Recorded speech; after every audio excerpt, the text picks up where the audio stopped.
Buwanang horoscope para sa Disyembre. Aries.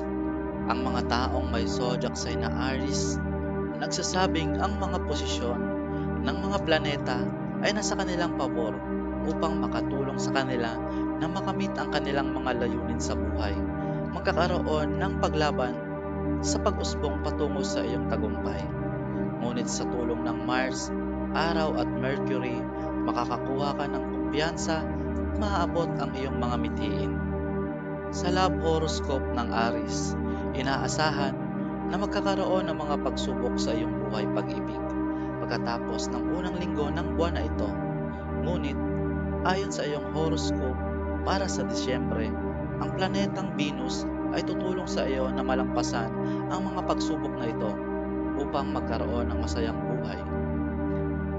Nasa iyong mga kamay ang pagtanggap ng mga kinakailangang hakbang upang iwasan ang mga komplikadong sitwasyon at kalituhan na maaaring makapekto sa iyong buhay pag-ibig.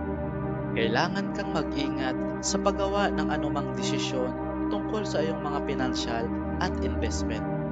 Dahil sa isang maliit na pagkakamali ay maaaring mabawasan ang iyong yaman.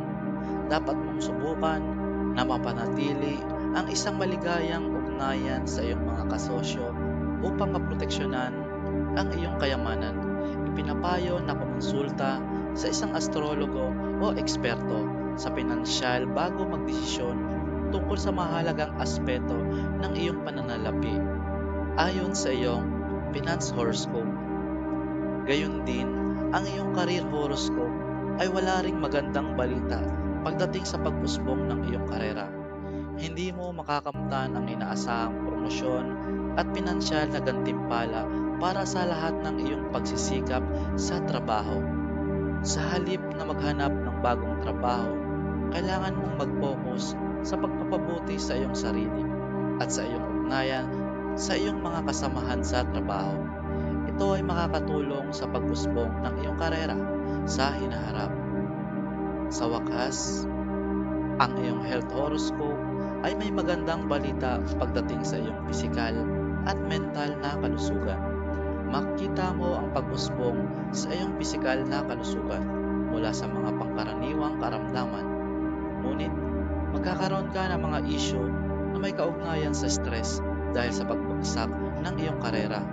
Maaari mong malampasan ang mga ito sa pamamagitan ng mga pamamaraang nakaka-relax.